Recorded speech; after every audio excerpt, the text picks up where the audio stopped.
আমার ফিয়ান্সে আমাকে জামাটা এনে দিয়ে বলছে এটাই পড়তে হবে, মানে এটাই পড়তে হবে। আপনার কি মনে হচ্ছে না আপনি একটু আর্লি বিয়ের সিদ্ধান্ত নিয়ে ফেলেছেন? এখনো তো বিয়ে করি নাই, তাই এখনো বলতে পারছি না কেমন লাগছে। ভালো লাগছে, সবাই আসছে, অনেকের সাথে অনেকদিন পর দেখা হলো, তো খুব ভালো লাগছে। নাকি দেখতে খুব সুন্দর লাগছে, টুকটুকে লাল পরি, একটু বলবেন এই আউটফিটটা সম্পর্কে? আমি সাধারণত লাল অনেক কম পরি, আপনারা যারা দেখেন আমাকে ফেসবুকে, আমি একদমই লাল পছন্দ করি না, লালে আমাকে ভালো লাগে না।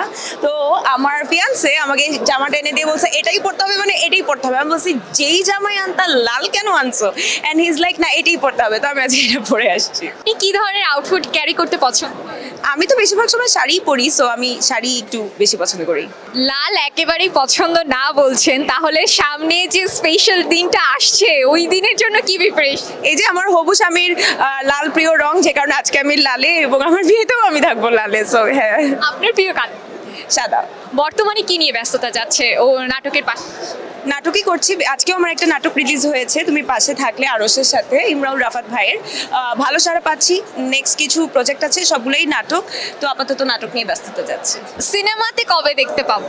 সিনেমাতে খুব শীঘ্রই দেখতে পারবেন। আমি সিনেমা শ্যুট করেছি 2-3টা অলরেডি, কিছু ডাবিংয়ে যাচ্ছে, চলছে, কিছু এডিটিং হচ্ছে, আর নীলচক্র তো একদম রেডি। সো যে কোনো সময় নীলচক্র চলে আসবে, তো সিনেমায় চলে আসবো। একটু বিয়ের প্রিপারেশন সম্পর্কে জানতে চাই, নার্ভাস না এক্সাইটেড? বিয়ের প্রিপারেশন যদি বলি তাহলে হচ্ছে শপিং করতে গেলে বুঝি না আমি কি কিনবো, কারণ আমি মানে এরকম বিয়ের শপিং তো কখনো করা হয় নাই। সো যখনই শপিংয়ে যাই অনেক কিছু ভালো লাগে, আবার কিছুই ভালো লাগে না, তো মজাই হচ্ছে অদ্ভুত, অন্যরকম। হাইয়ার ফ্যামিলি কি নিউট্রাল আর মানে বরফ পরিবার? একদম ছোট পরিবার, আমার চেয়ে ছোট পরিবার। আমার পরিবারে অনেক ছোট, ওর পরিবার আরো ছোট। সেখানে কেমন লাগছে, যেহেতু আপনার অনেক দিনের জানাশোনা থেকে এই ভালো লাগছে, কিন্তু এখনো তো বিয়ে করি নাই, তাই এখনো বলতে পারছি না কেমন লাগছে। অভিনেত্রীদের ক্ষেত্রে বিয়ের পরে কাজটা একটু কমে যায়, আপনার ক্ষেত্রে কি এরকম হওয়ার কোনো সম্ভাবনা আছে? আমার মনে হয় আমার বিয়ের পরে আমার কাজ বেড়ে যাবে। তো কারণ আমি একদিনের জায়গায় 2 দিন রেস্ট নিলে আমার ফিয়ান্সে আমাকে বলতে থাকে কি তুমি আজকেও বাসে বসেছো কেন, কি করতেছো, কাজ কেন করতেছো না, আরো ডেট দাও, ডেট কেন খালি। সো আমার মনে হয় আমার আরো কাজ বেড়ে যাবে। একটা কথা প্রায় শোনা যায় নাটকের ক্ষেত্রে যে সিন্ডিকেট মেনটেন করতে হয়, আপনি কি এরকম কিছু মেনটেন করেন বা ফেস করেছেন? I have zero idea about syndicate, হয়তো আছে, আমি ফেস করি নাই কখনো আলহামদুলিল্লাহ, বাট আমি ফেস করি নাই যেটা, আমি সেটা নিয়ে কথা বলতে চাই না। জুটি প্রথা এটাকে আপনি কিভাবে দেখেন? ভালো তো, এটা খুবই স্বাভাবিক, সারা জীবনই আমরা ছোটবেলা থেকে দেখে আসছি, প্রত্যেকটা নায়ক নায়িকার একটা করে জুটি থাকে, ফেমাস জুটি।